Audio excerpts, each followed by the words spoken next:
تاکہ تصوف کا جو مقدمہ ہے اور صوفیاء کا جو کیس ہے وہ ہر دور میں بالکل کرسٹل کلیئر ہوتا چلا جائے۔ اسی سلسلے میں آج میں امام جلال الدین سیوطی رحمۃ اللہ تعالی علیہ ان کی تحقیق کا اختصار کے ساتھ مطالعہ کر رہا ہوں۔ یہ کتاب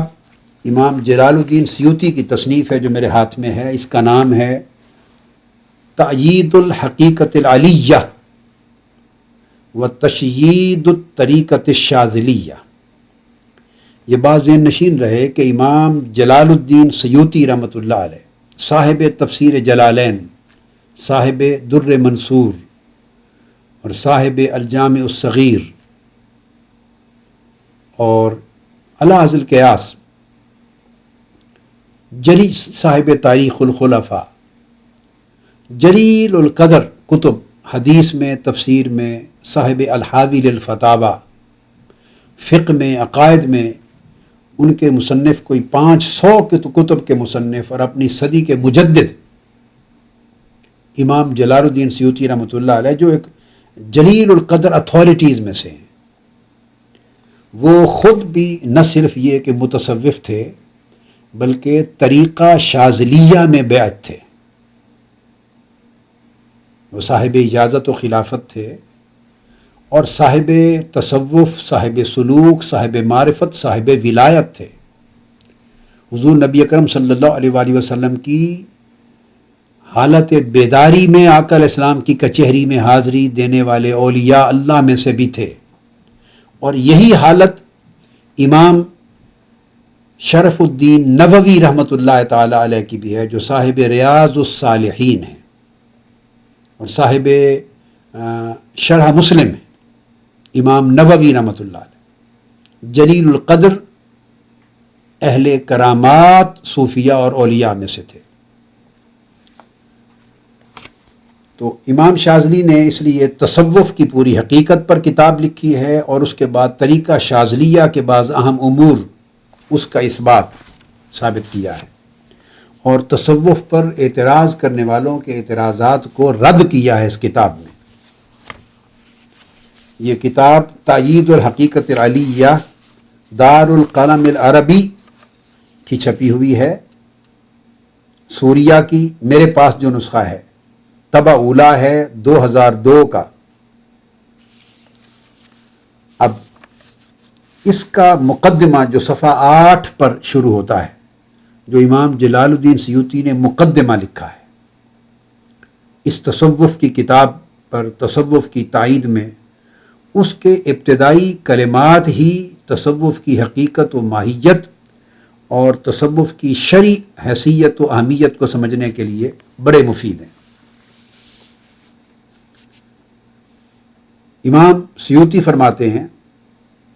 اعلم وفقنی اللہ و ایاک،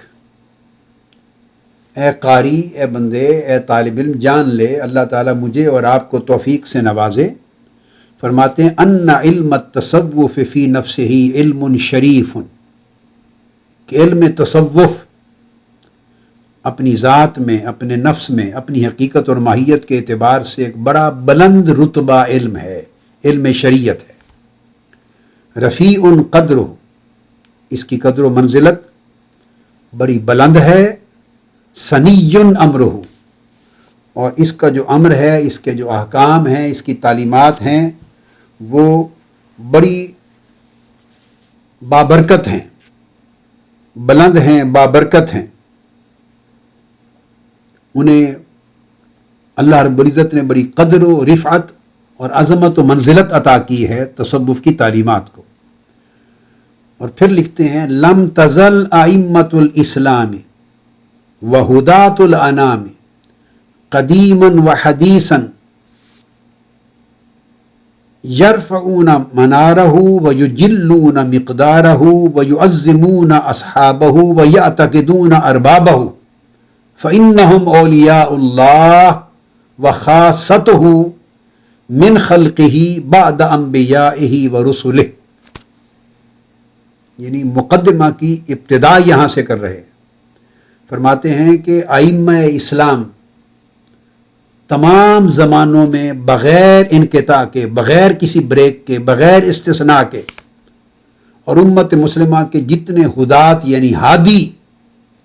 آئمہ اور اکابر اور اسلاف آئے ہیں وہ سارے قدیماً و حدیثاً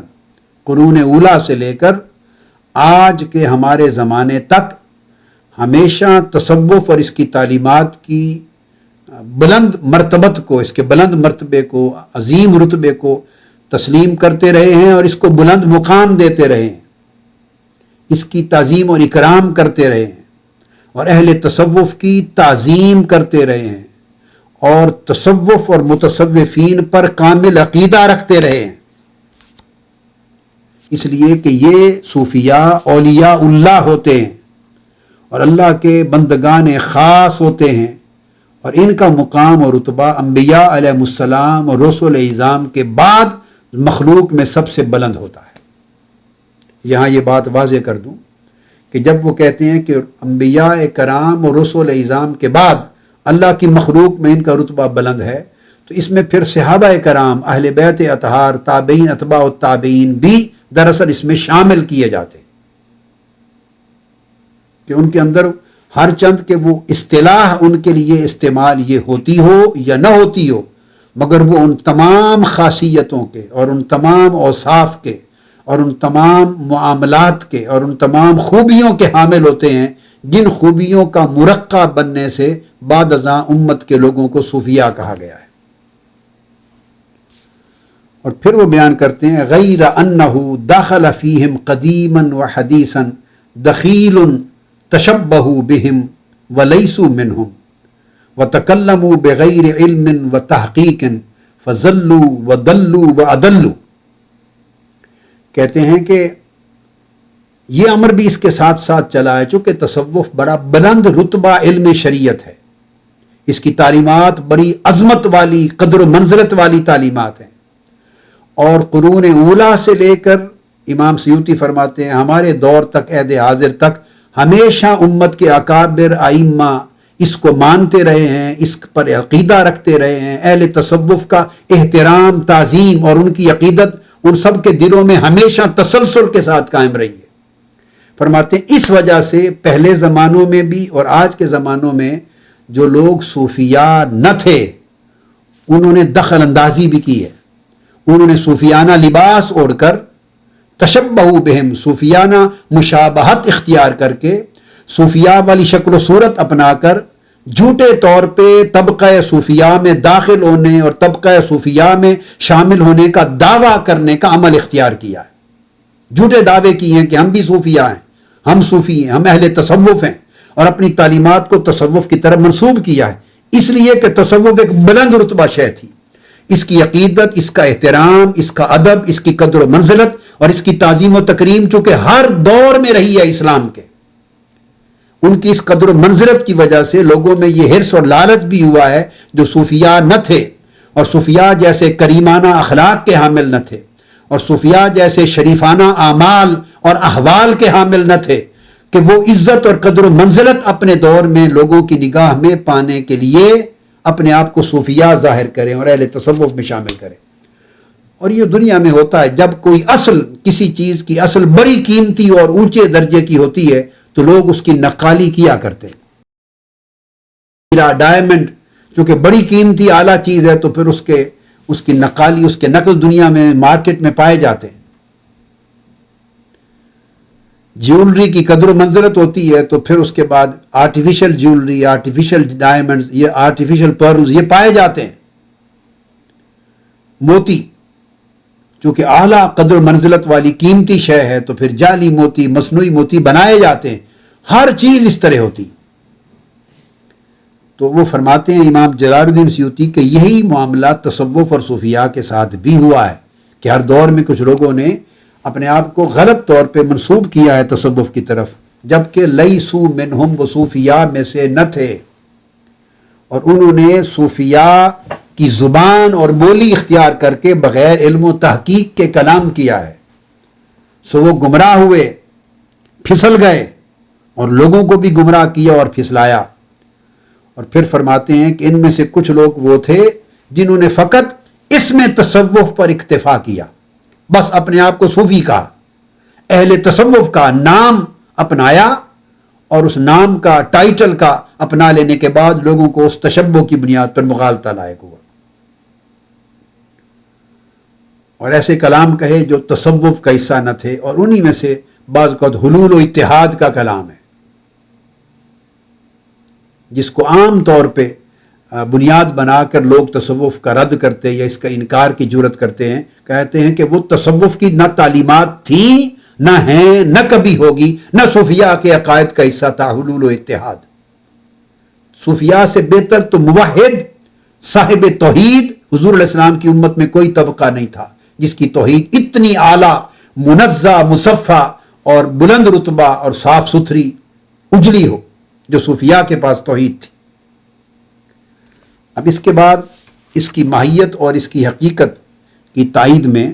وہ بیان کرتے ہیں الاصل فی علم الحقیقت احادیث و آثار۔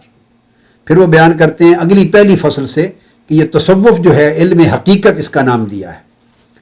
اس کی بنیاد جیسے قرآن مجید تو ہم بیان کر چکے ہیں اور ان کے ریفرنسز بھی کوٹ کر چکے ہیں۔ فرماتے ہیں امام جلال الدین سیوطی کہ آقا علیہ الصلوۃ والسلام کی احادیث مبارکہ اور آثار صحابہ یہ تصوف کے اس علم حقیقت کی بنیاد ہے۔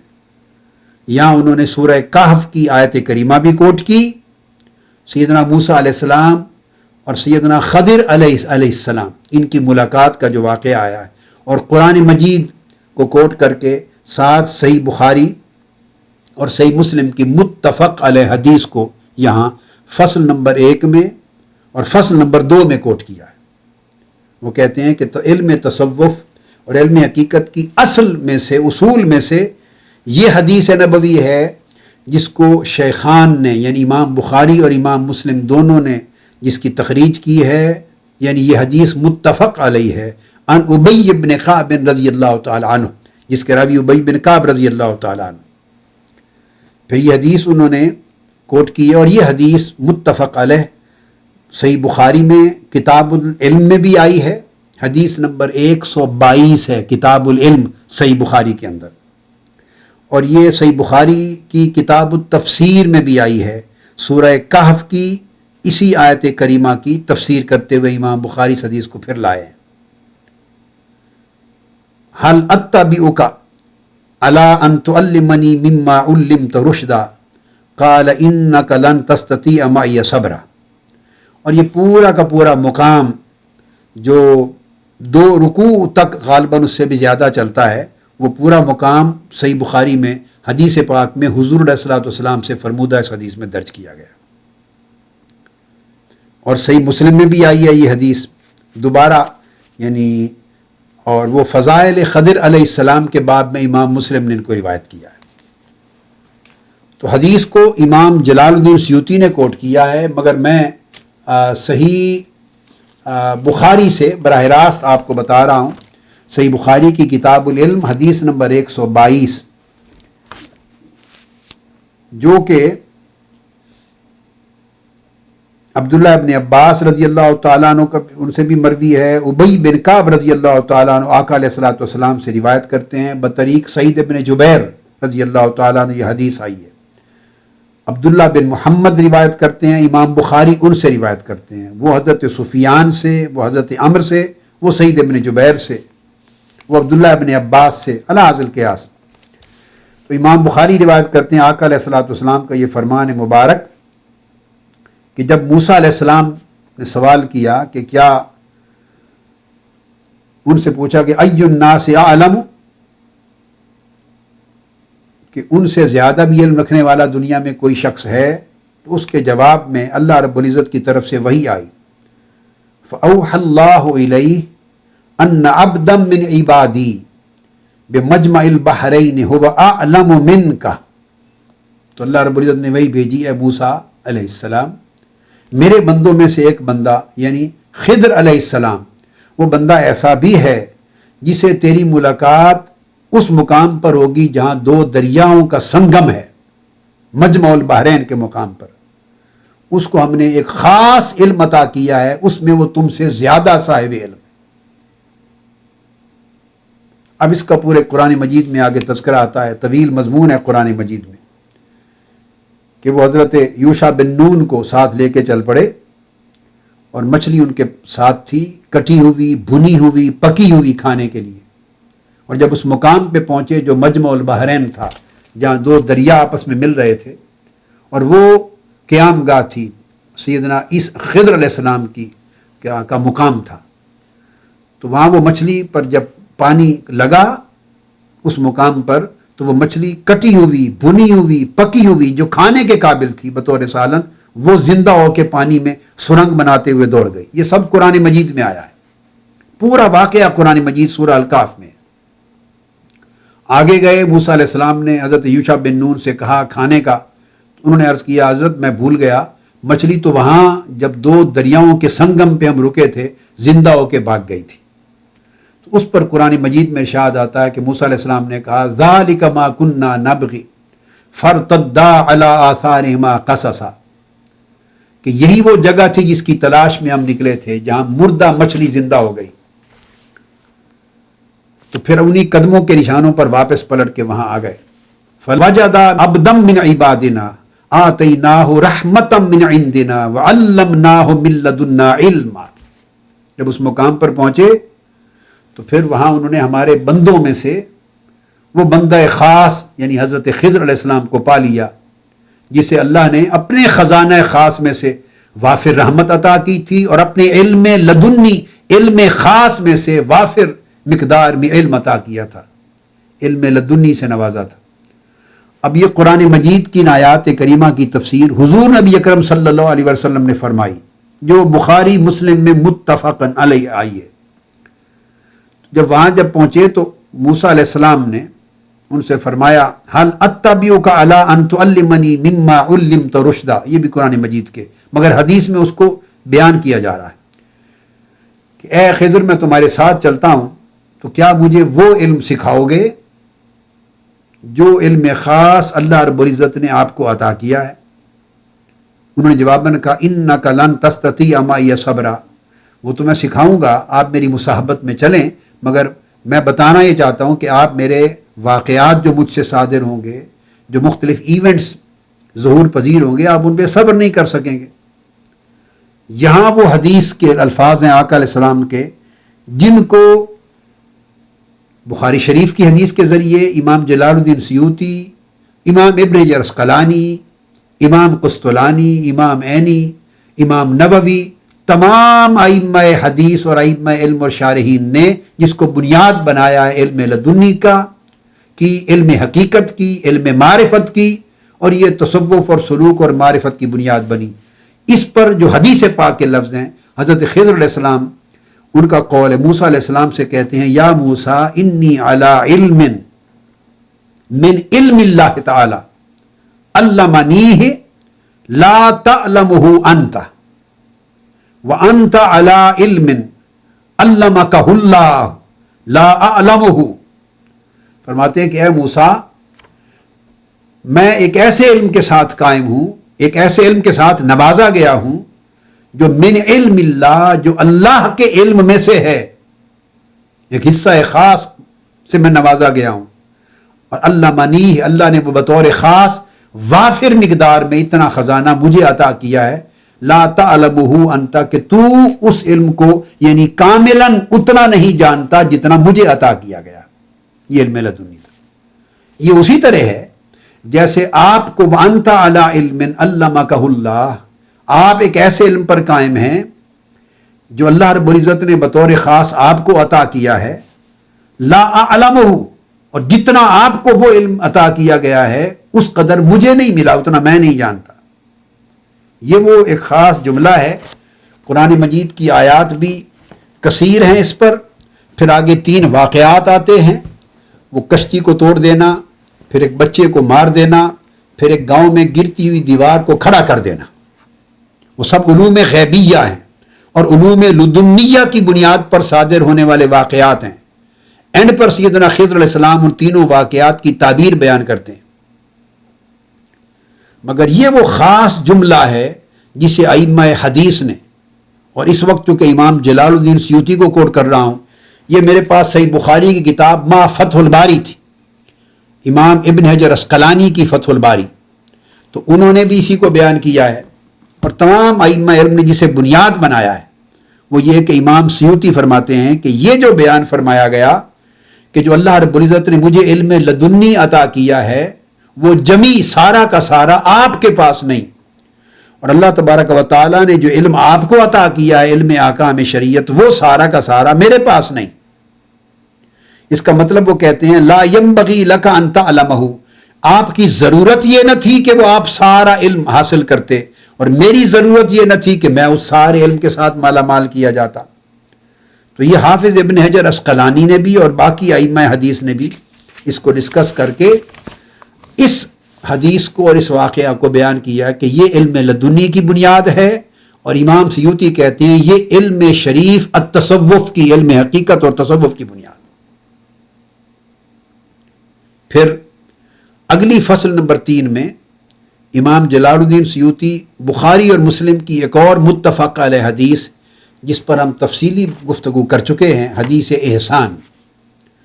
اس کو بنیاد بناتے ہیں اور تصوف کی حقیقت و ماہیت الاحسان کو قرار دیتے ہیں۔ اب بعض لوگوں کے ذہنوں میں یہ خیال آتا ہے، وہ تزکیہ کو بھی مانتے ہیں چونکہ تزکیہ قرآن کی اصطلاح ہے،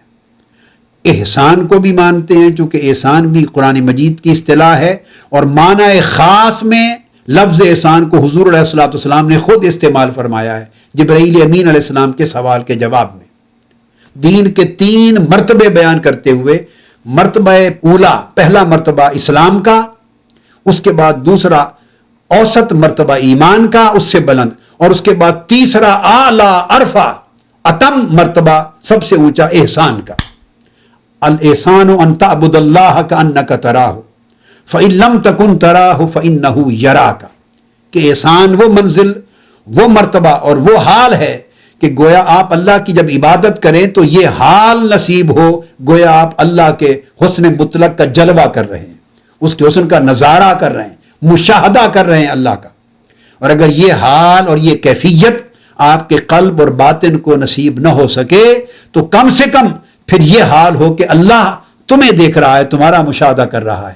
یعنی احسان اس اعلیٰ مرتبہ باطنی، مرتبہ روحانی اور مرتبہ قلبی کا نام ہے جہاں انسان یا تو درجہ مشاہدہ پر ہوتا ہے یا درجہ مراقبہ پر ہوتا ہے۔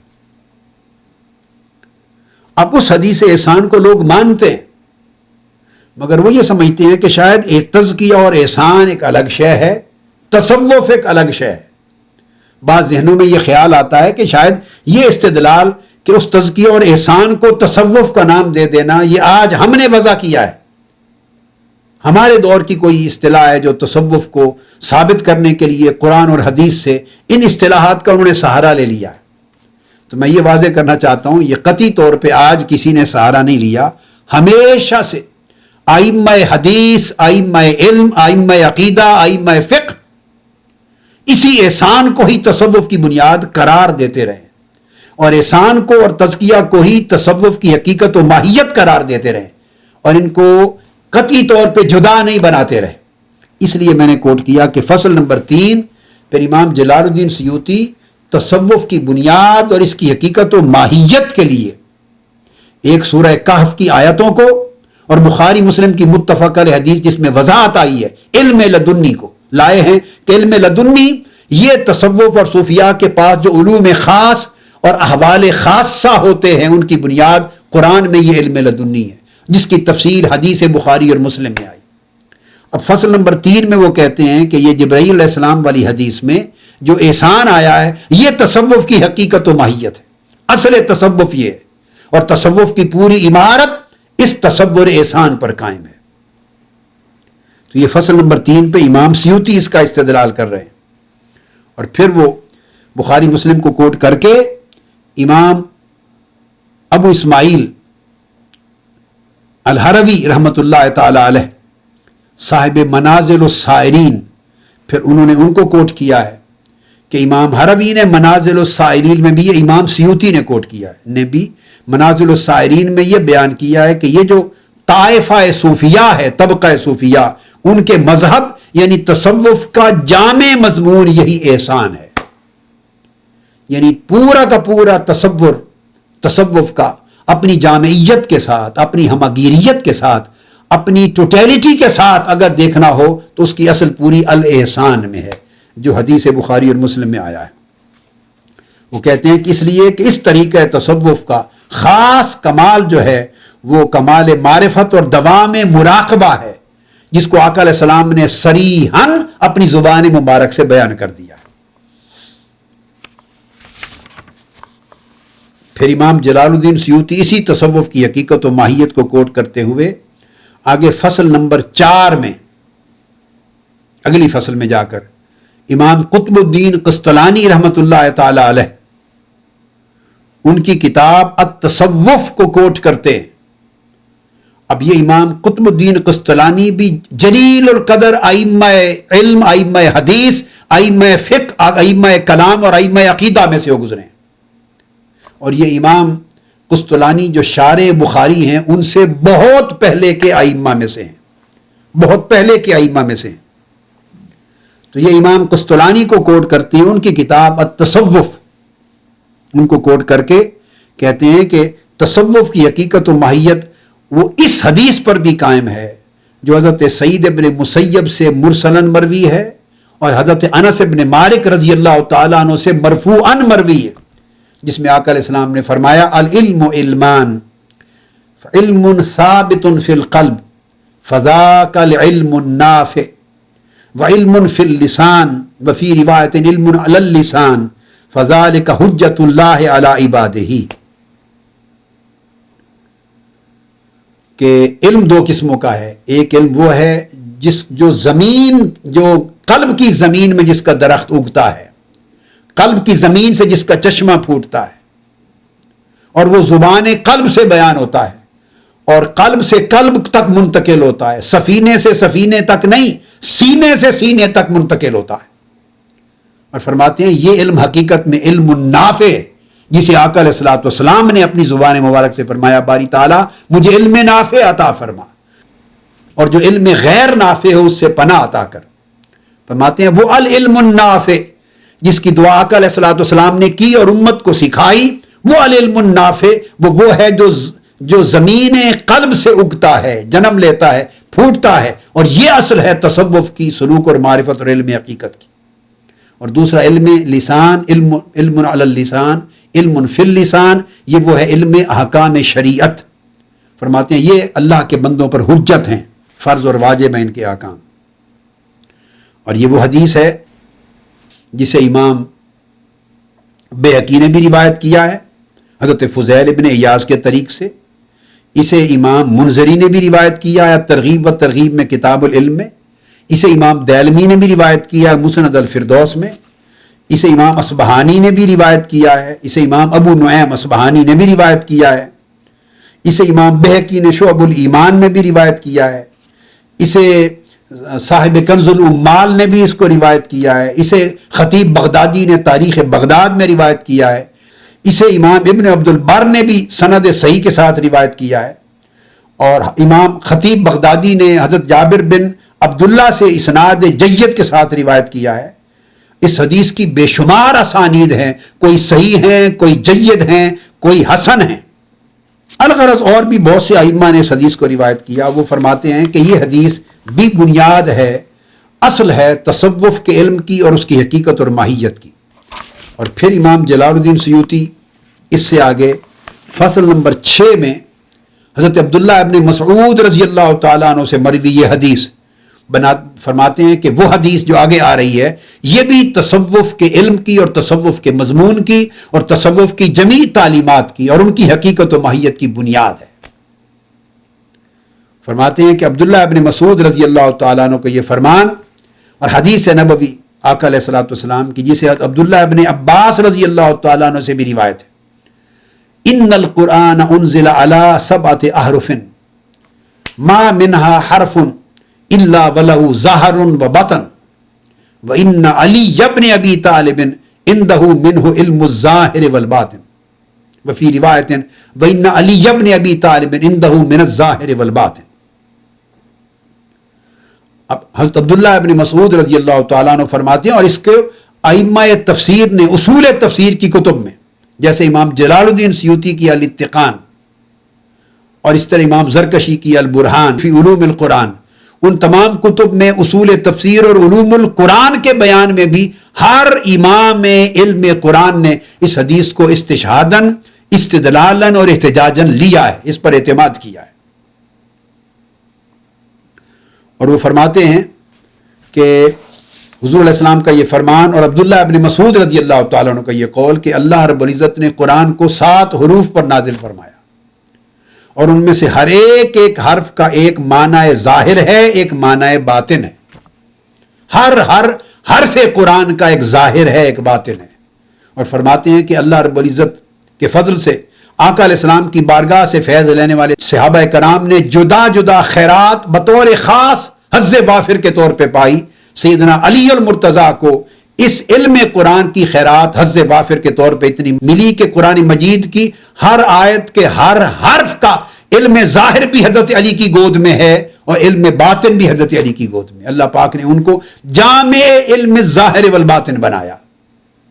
یہ عبداللہ ابن مسعود رضی اللہ تعالیٰ عنہ بیان کرتے ہیں، اور میں نے عرض کیا کہ علوم القرآن کی کتب میں ائمہ علوم قرآن نے اس کو استشہاداً کوٹ کیا، ہر جگہ رد نہیں کیا اس تصور کو۔ وہ فرماتے ہیں کہ یہ علم ظاہر کا ہونا، علم باطن کا ہونا، یعنی ہر لفظ قرآن، آیت قرآنی اور حرف قرآن کا ایک معنی ظاہر ہونا علم ظاہر کے اعتبار سے، ایک معنی باطن ہونا علم الاسرار کے اعتبار سے۔ فرمایا یہ 2 علوم کا پایا جانا یہ بھی تصوف کی حقیقت و ماہیت ہے۔ اور فرماتے ہیں کہ امام فریابی نے بھی اپنی تفسیر میں اس سے استدلال کیا ہے، لِكُلِّ آیَةٍ ظَاہِرٌ وَبَاطِنٌ۔ امام فریابی نے فرمایا کہ قرآن مجید کی ہر آیت کا ایک ظاہری معنی ہے اور ایک باطنی معنی ہے، اور یہ منقول ہے امام حسن بصری رضی اللہ تعالیٰ عنہ سے بھی، جو جلیل القدر تابعی، انہوں نے بھی اس کو روایت کیا۔ اور پھر امام جلال الدین سیوطی فرماتے ہیں کہ امام ابن النقیب نے بھی اپنی تفسیر میں اسی کی روایت پر استدلال کر کے اس کی تفسیر بیان کی کہ ہر آیت کا جو ظاہری معنی ہے اس کے معنی علوم ظاہری کے جو امام ہیں، ائمہ ہیں، ان کو عطا کیا گیا، اور جو اس کا باطنی معنی ہے وہ جو علم الاسرار کے جو ائمہ ہیں، علم الارباب الحقائق، اہل تصوف، ان کو عطا کیا گیا۔ پھر اس کو امام ابو نعیم نے بھی اس کی تخریج کی۔ اس کو پھر امام طبرانی نے بھی اس کو روایت کیا ہے، انزل القرآن علی 7 احرف لکل حرف منها ظاہر و باطن ولکل حرف حد و مطلع۔ امام طبرانی نے، امام بغوی میں نے شرح سنہ میں بھی اس کو روایت کیا ہے، مصابیح و سنہ میں بھی روایت کیا ہے۔ اسی وجہ سے خطیب تبریزی نے اسی سند کے ساتھ آگے مشکات المصابیح میں بھی ان کو لیا ہے۔ فرماتے ہیں کہ قرآن مجید 7 حروف پر نازل کیا گیا، اور ہر حرف کا قرآن مجید کے ہر حرف کا ایک معنی ظاہر ہے، ایک معنی باطن ہے، اور پھر اس ہر حرف کا جو معنی ظاہر ہے اس کی بھی ایک حد ہے اور ایک مطلع، یعنی ایک ابتدا ہے، ایک انتہا ہے، اور اس کے ہر معنی باطن کی بھی ایک ابتدا ہے اور ایک انتہا ہے۔ فرماتے ہیں یہ جو تمام معانی اور علوم قرآن مجید کے حروف کا اتنے معانی پر نازل ہونا اور اتنی معانی پر قائم ہونا اور اتنے معانی اور اس کے اتنے حدود اور مطالعے کا ہونا، یہ ساری چیز بنیاد بنتی ہے علم تصوف کی، اس کی حقیقت کی، اس کی ماہیت کی۔ اسی وجہ سے پھر امام جلال الدین سیوطی رحمۃ اللہ علیہ نے آگے امام محمد بن ابراہیم الکلابازی البخاری کو کوٹ کرتے ہوئے، جو صاحب التعرف ہیں، صاحب التعرف، کتاب التعرف کے مصنف امام الکلابازی البخاری، ان کا حوالہ دے کے ان کے ریفرنس سے پھر امام جلال الدین سیوطی، اب میں دیکھ رہا ہوں دونوں اتھارٹیز ہیں، ہر ایک اتھارٹی ایک امام تصوف کی ہے، مگر میں جو اس وقت کوٹ کر رہا ہوں اس کو امام جلال الدین سیوطی کی اتھارٹی کے ساتھ کوٹ کر رہا ہوں۔ وہ فرماتے ہیں کہ یہ جو علوم قرآن تھے اور اس کے جو علم الاسرار تھے، علم الحقائق تھے، علوم باطنی تھے، علم لدنی تھا جس کو قرآن مجید کی سورہ کہف میں بیان کیا گیا، پھر ان میں جن صحابہ، تابعین، اتباع و تابعین کو تخصص ملا، خصوصیت ملی، حظ وافر ملا سیدنا خضر علیہ السلام کی طرح امت محمدی میں، وہ خلفائے راشدین تھے، اور خلفائے راشدین کے علاوہ اور جلیل القدر کئی اور صحابہ تھے، اور ان میں پھر اہل بیت اطہار بھی تھے، جلیل القدر کئی صحابہ کے علاوہ، اور پھر ان تابعین میں بطور خاص سیدنا امام علی بن الحسین زین العابدین تھے۔ یہ امام جلال الدین سیوطی بیان فرما رہے ہیں۔ اسی طرح ان کے صاحبزادے امام محمد الباقر بھی تھے۔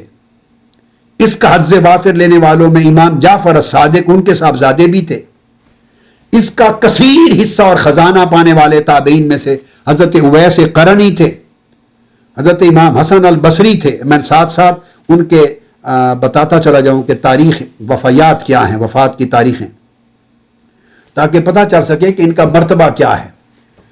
امام زین العابدین کی پیدائش 38 ہجری کی، وفات 94 ہجری میں۔ اب آپ اندازہ کر سکتے ہیں 38 ہجری خلافت راشدہ کے اندر پیدا ہوئے ہیں، تو آپ اندازہ کر سکتے ہیں یعنی وہ دور ہے تو کتنا زمانہ آپ نے خلفائے راشدین اور صحابہ کرام، جلیل القدر صحابہ کرام اور اہل بیت میں پایا۔ پھر امام محمد الباقر کی ولادت 57 ہجری کی ہے، وفات 114 ہے۔ تو جلیل القدر ائمہ اہل بیت میں سے تو ہے ہی، اہل بیت نبوی صلی اللہ علیہ وسلم میں سے، مگر جلیل القدر اکابر تابعین میں سے۔ پھر امام جعفر الصادق جو امام محمد الباقر علیہ السلام کے صاحبزادے، 80 میں ان کی پیدائش ہے، وہی سال جو سیدنا امام اعظم ابو حنیفہ کی ولادت کا سال ہے۔ 148 وفات ہے، امام اعظم سے 2 سال قبل وفات ہوئی۔ پھر حضرت اویس قرنی رضی اللہ تعالیٰ عنہ، جن کا تذکرہ صحیح مسلم جیسی سیاستہ کی کتاب صحیح میں پورے باب کے طور پہ آیا ہے اور دیگر کتب حدیث میں آیا ہے۔ ان کی وفات 37 ہجری میں ہو گئی ہے۔ امام حضرت اویس قرنی، زمانہ ان کا بہت پہلے کا ہے ولادت۔ پھر امام حسن البصری 21 ہجری میں ولادت ہے، 110 میں ان کی وفات ہے۔ پھر امام ابو حازم سلمہ بن دینار جلیل القدر تابعین میں سے، ان کی وفات 140 ہجری میں ہو گئی، اور یہ عالم المدینہ مشہور تھے، یعنی مدینہ کے ائمہ علم میں سے ایک تھے، جو جلیل القدر صوفیاء میں سے بھی تھے، اور جن کو علم معرفت، علم حقیقت اور علم لدنی میں جن کو اللہ رب العزت نے حصہ وافر عطا کیا۔ پھر حضرت مالک بن دینار، ان کی وفات 131 میں ہو گئی، دور اکابر صحابہ کرام میں ولادت کا پایا۔ پھر حضرت عبد الواحد بن زید، یہ امام حسن بصری کے تلامذہ میں سے، جلیل القدر صوفیاء میں سے، اور ان کا زمانہ بھی مالک بن دینار کا 131 وفات ہے۔ اور اسی طرح عبد الواحد بن زید، جن کو میں نے بتایا جلیل القدر تابعین کا زمانہ انہوں نے پایا ہے، اکابر تابعین کو دیکھا ان کے تلامذہ میں، اور 40 سال تک عشاء کے وضو سے فجر کی نماز پڑھنے والے لوگ ہیں۔ حضرت ابراہیم بن ادہم 161 میں ان کا وصال ہو گیا، جلیل القدر تابعین اتباع التابعین میں سے ہیں۔ حضرت فضیل ابن عیاض 105 میں ان کی ولادت ہے، اتباع التابعین میں سے ہے، جلیل القدر تابعین کا دور پایا انہوں نے۔ پھر ان کے صاحبزادے حضرت علی بن فضیل بن عیاض، پھر حضرت داؤد الطائی 165 میں وصال ہو گیا ہے، پہلی صدی کے زمانے پائے ہیں۔ ان سب نے اتباع التابعین بھی وہ ہیں جن کی ولادت پہلی صدی ہجری کے اندر ہوئی ہے۔ پھر حضرت سفیان الثوری 97 میں ولادت ہوئی ہے، 161 میں وفات۔ حضرت امام ابو سلیمان الدارانی، پھر ان کے صاحبزادے سلیمان بن ابی سلیمان الدارانی، یہ جلیل القدر ائمہ۔ پھر اس طرح احمد بن ابی الحواری، پھر حضرت ذوالنون مصری علی ذی القیاس، بہت سے نام لیے ہیں صحابہ کرام کے، تابعین کے، اتباع التابعین کے اور ائمہ اہل بیت کے۔ فرمایا یہ مؤسسین علم تصوف ہیں، یہ بانیان علم تصوف ہیں، بانیان ہیں تصوف کے، طریقت کے، سلوک کے، معرفت کے، جن کو اللہ رب العزت نے آقا علیہ السلام کی بارگاہ سے حصہ وافر اور حظ عظیم عطا کیا، علم لدنی کا، علم معرفت کا، علم الحقائق کا، اور جو تصوف کے علم کے بانی اور مؤسس بنے۔ پھر جلیل القدر ائمہ اس تصوف کے علم سے استناد لیتے رہے، استناد کرتے رہے، حاصل کرتے رہے، جیسے امام ابن الصلاح۔ اب آپ اندازہ کریں، جو مقدمہ اصول حدیث کا عظیم الشان مقدمہ جو متن ہے، ٹیکسٹ بک ہے، اس کے مصنف ہیں امام ابن الصلاح الامام الحافظ تقی الدین بن الصلاح الشہرزوری، جو مقدمہ فی اصول الحدیث کے مصنف ہیں اور علوم الحدیث کی کتاب کے بہت بڑے عظیم الشان مصنف ہیں۔ اب وہ تصوف کے ساتھ اپنی پوری سند بیان کرتے ہیں اور فرماتے ہیں کہ شافعی اور محدثین اپنے اپنے زمانے کے اماموں نے خرقہ تصوف پہنا کیونکہ اس سے قرب حاصل ہوتا ہے، اور فرماتے ہیں کہ خود مجھے بھی خرقہ تصوف اور خلافت تصوف حاصل ہے، اور میں نے اسناد عالی کے ساتھ تصوف کا خرقہ اکابر ائمہ تصوف سے پہنا۔ یہ بات کہنے والے وہ امام تقی الدین بن صلاح ہیں جو صاحب المقدمہ ہیں، جن کی کتاب اصول حدیث میں مقدمہ بطور سند بطور ٹیکسٹ ہر کسی نے پڑھی ہے، اور اس کتاب پر یا شرح لکھی ہے بات کے آنے والے ائمہ نے، یا اس کا اختصار اور اس کو سمرائز کیا ہے امام نووی جیسے ائمہ نے اور امام جلال الدین سیوطی جیسے ائمہ نے۔ کسی نے التقریب کے نام پر امام نووی نے اسی مقدمہ ابن الصلاح کو مختصر کیا ہے، اور التدریب کے نام پر امام سیوطی نے مقدمہ ابن الصلاح کی آگے سمرائز کیا ہے امام نووی کی تقریب سے آگے التدریب۔ یہ وہ ٹیکسٹ بک ہے اصول حدیث کی کہ ہر محدث اس کا محتاج رہا ہے، ہر محدث یا اس کی کومنٹری لکھتا رہا ہے یا اس کی سمری لکھتا رہا ہے، ہر محدث نے یہ اس کی شرح کی ہے یا اس کا اختصار کیا ہے۔ وہ اتھارٹی ہے، وہ کہتے ہیں مجھے خرقہ خلافت حاصل ہے، خرقہ تصوف حاصل ہے، اور میری سند عالی ہے تصوف میں، اور فرماتے ہیں کہ مجھے امام ابو الحسن المؤید بن محمد الطوسی نے البصنی الخرقہ خرقہ تصوف پہنایا میرے شیخ نے، اور انہوں نے کہا کہ انہوں نے ہبت الرحمن ابی سعید بن ابی القاسم القشیری سے خرقہ خلافت پہنا، انہوں نے امام ابو القاسم القشیری صاحب الرسالہ سے خرقہ تصوف پہنا، انہوں نے امام ابو علی الدقاق سے خرقہ تصوف پہنا، انہوں نے امام ابراہیم بن محمد النصر آبازی سے خرقہ تصوف پہنا، انہوں نے حضرت امام شیخ الشبلی سے ابو بکر الشبلی سے خرقہ خلافت پہنا، انہوں نے جنید بغدادی سے پہنا، انہوں نے سری السقطی سے پہنا، انہوں نے حضرت معروف الکرخی سے پہنا، انہوں نے داؤد طائی سے پہنا، انہوں نے حضرت حبیب العجمی سے پہنا، انہوں نے امام حسن البصری سے پہنا۔ اب یہ میں نے آپ کو کسی صوفی کی تصوف کی کتاب سے کوٹ نہیں کیا، اولاً تو امام جلال الدین سیوطی کو کوٹ کر رہا ہوں ان کی کتاب تائید الحقیقت العلیہ سے، اور وہ اس فصل نمبر 10 میں امام ابن الصلاح کا پوری فصل ان کے اوپر قائم ہے، ان کی سند بیان کر رہے ہیں تصوف میں ائمہ تصوف کی اور خلقہ خلافت تصوف پہننے کی۔ آپ اسے اندازہ کر لیں کہ یہ علم تصوف کا کتنا شریف علم شریعت ہوگا، کتنا معتمد علیہ ہوگا، کتنا اس کے اوپر اجماع ہوگا امت کے ائمہ کا، اس کی حقیقت کے شرعی ہونے پر، اس کی ماہیت کے شرعی ہونے پر، اس علم کے اوصاف، اس کی تعلیمات کے شرعی ہونے پر، کہ جلیل القدر ائمہ علم اور ائمہ حدیث اس کی سند لیا کرتے، اور ان سے بلند پایا پھر امام ابن الصلاح سے بلند پایا امام عبد الغافر الفارسی جو راوی ہے صحیح مسلم کے،